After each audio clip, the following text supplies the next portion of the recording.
So this week was Yom Ha'atzmaut. It was the celebration of Israel's Independence Day, and there were a number of things that were happening around the synagogue and really around the community and around the world. As Tamar is sitting here, that one of the really interesting programs from last week was there was a panel of people that reflected about what it was like to be in Israel in 1948, to grow up there, and Tamar shared her story. It was amazing. It was just a small part of it. Thank you for sharing that as you were in Jerusalem in 1948 as a younger version of yourself. There were many other programs. But at my bar mitzvah, I mentioned that today was my bar mitzvah portion, Lee and I share that. So at my bar mitzvah, Israel was 35. My first trip to Israel was 38. My second trip to Israel was 40. My first time with my family, Israel was 41. I was there for a year, living for a year in Israel, and Israel was 43. I won't tell you each time. Someone asked me the other day how many times. I don't know, it's been 16, 17 times in total. But I said I love you for the first time when I really meant it, when Israel was 46. It was on a beach in Tel Aviv. But to be honest, she actually said it first.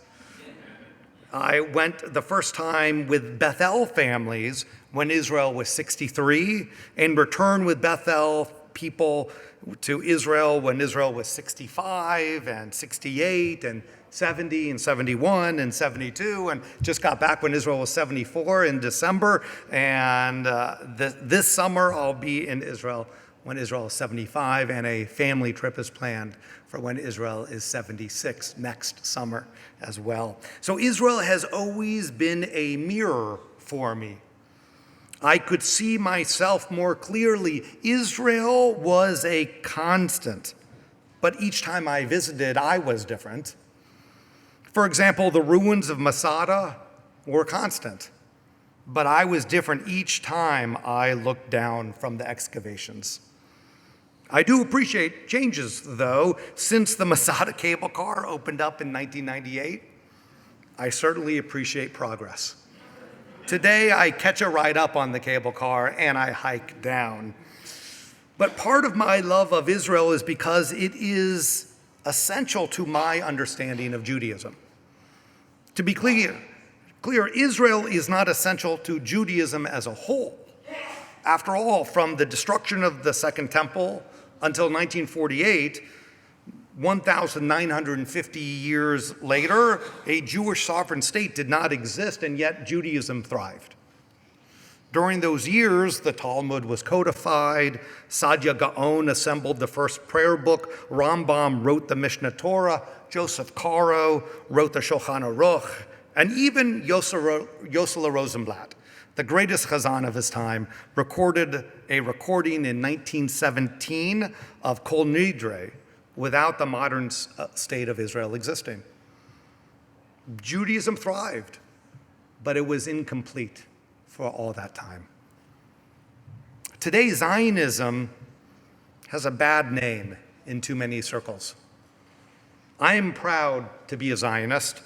It is a term with history and nuance and pride. Detractors of Israel have turned the term Zionist or Zionism into an ultranationalist slogan. How you define a word points you in a particular direction.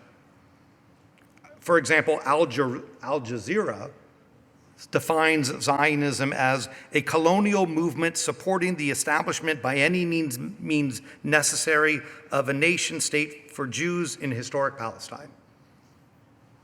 Maybe they have a point of view. Not one I agree with, but it's certainly not an unbiased definition on their website. Now, the ADL defines Zionism as Zionism is the movement for self-determination and statehood for the Jewish people in their ancestral homeland, the land of Israel. The vast majority of Jews around the world feel a connection or kinship with Israel, whether or not they explicitly identify as Zionists, and regardless of their opinions on the policies of the Israeli government. While there has been a continuous Jewish presence in the land of Israel over the millennia, the yearning to return to Zion, the biblical term for both the land of Israel and Jerusalem, has been a cornerstone of Jewish communal life since the Romans violently colonized the land, sending Jews into exile 2,000 years ago. Maybe a term that is more comfortable and familiar to me. Zionism is multifaceted and has had many different philosophies operating under the same banner of Zionism. Herzl was focused on the diplomatic process and channels. Jabotinsky wanted action to establish the towns and the defenses of those towns and not wait for outsiders to grant permission of what the Jewish historic right of peoplehood was. He was far more militant. Ben Yehuda understood that a common language would ignite the Jewish soul and offer a common language of Jews from around the world for a common purpose. The language must match its goals of peoplehood, he said. Ahad Ha'am focused on cultural Zionism, and Rav Kook gave a mystical love of the land of Israel. All are Zionists. The reality is, all of these approaches of Zionism needed to happen parallel to one another. These are all essential streams of Zionistic thought and action which laid the foundations for 1948. These various streams of Zionism needed to be in dialogue with each other and even at points in friction with one another. And I believe they still are today, in dialogue and also in friction. At 75 years old, it is important, or at least interesting to me, that we see Israel's current political tensions as the continuation of a maturing nation. For example, realizing that Israel's current ultra-nationalist politicians, such as Ben-Gvir and Smotrich and others, did not appear out of nowhere. It's important to recognize that. We should not excuse them as crazy because they represent a stream of Israeli political thought which needs to be addressed, not necessarily to compromise with, but that they are not going to fade away. And so we have to realize where they come from within Israeli society. They come from a stream of political thought that is directly traced back through Ben-Gvir to Meir Kahane to Jabotinsky. Responding from a position of defensiveness and fear of the world around us is not new, and maybe not unfounded either. In 1881, Peretz Smolskin wrote in an essay titled, "Let Us Search Our Ways," and he wrote, "Calamity after calamity, disaster after disaster have affected the Jews of Russia. In many communities, not a stone has been left standing. The shops of our brethren have been pillaged and looted, and whatever the mob could not carry off, it has utterly destroyed. Everyone must ask," he writes in this essay, "everyone must ask, why were the Jews so blind as to not see the evil coming?" He writes in 1881. Why were they so complacent when the sword was being brandished before their faces? But the fact is that for many people, for many years, our prophets so lulled us that we no longer saw reality and failed to anticipate the evil. Eretz Yisrael, he writes, just a few short years ago, this word derided by almost all Jews except those who wished to be buried there. The fears of today are not new to Jews or to Israeli political philosophy, and nor is Jewish determination and resilience. David Ben-Gurion writes in his book, Israel, A Personal History, how the building of Israel must be done by the efforts of its people and not looking for a gift from outsiders. He wrote, a few days after the publication of the Balfour Declaration, which made an enormous impression on the Jews of America, I published an article on the Declaration in Der Yiddish Kämpfer, the Labor Zionist Weekly in the United States. The article, he says, appeared on November 14th, 1917.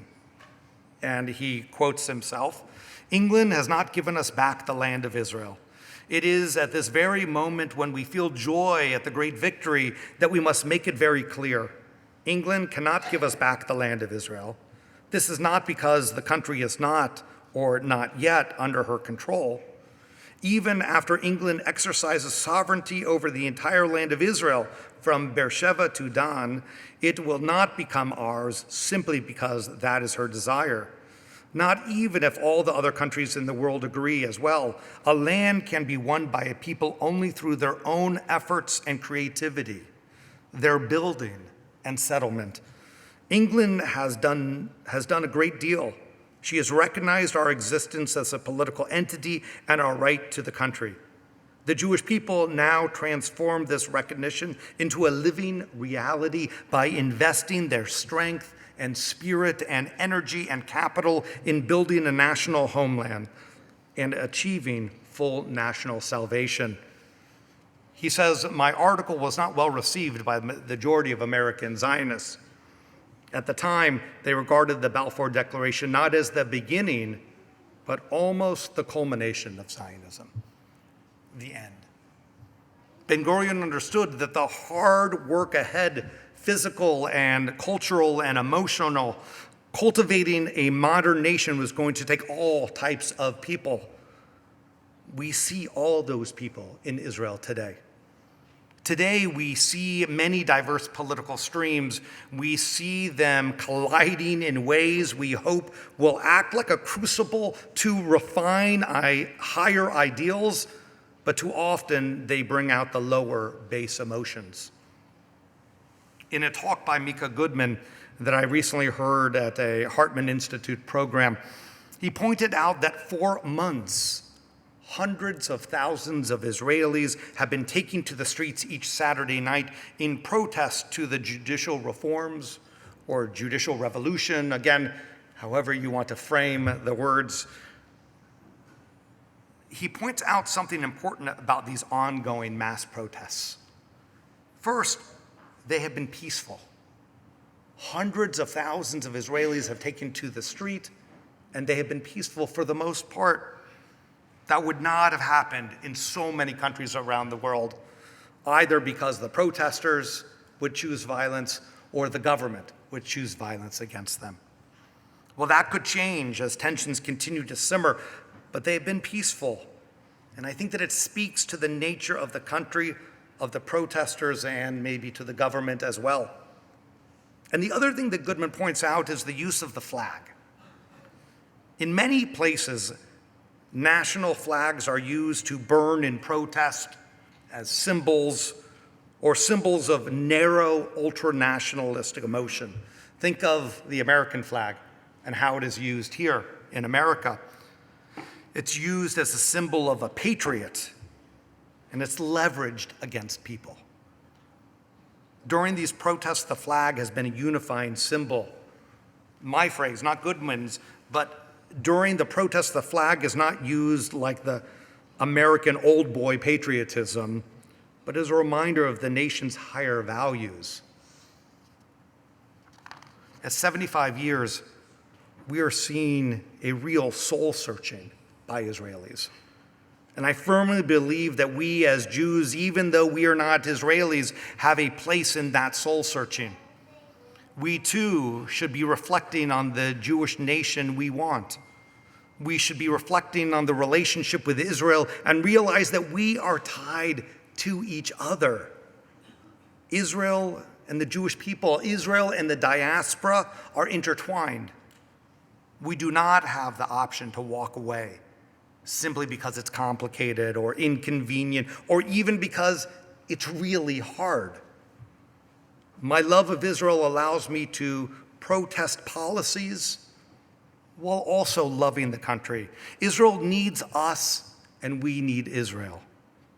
At a minimum, I need Israel. I believe that just as I see my reflection each time I travel there, maybe Israel can see itself reflected through us as well. Maybe it can see a Zionism which is filled with passion and love and concern. So my plan is to continue to lean into Israel, to learn more and listen more, and invite all of us to find our love of Israel with all of its complexities. So I want to invite you to something that next week, May 9th at 7 p.m., that I'll be participating in a program with St. John's Episcopal Church down the road that you know our friend Reverend Sari Atik, that we're doing a program together to learn more about a program called Project Rosanna. Project Rosanna was started in Australia and is working in Israel. It's a program to lift up the Palestinian healthcare system. Working with Israeli hospitals, they bring Palestinian nurses and give them advanced training in Israel, and then they go back and work in their home communities. They also bring pediatric patients from the West Bank into Israel, help with transportation. It's an incredible organization that I'm learning more about, and so I invite you to come with me on May 9th, just down the street to St. John's Episcopal Church, so that we can learn together about the important work that they are doing. So I hope you'll join me May 9th, and even on our next congregational trip to Israel next summer. Let me know if you want to see Israel when it's 76, and each year after that. Shabbat Shalom.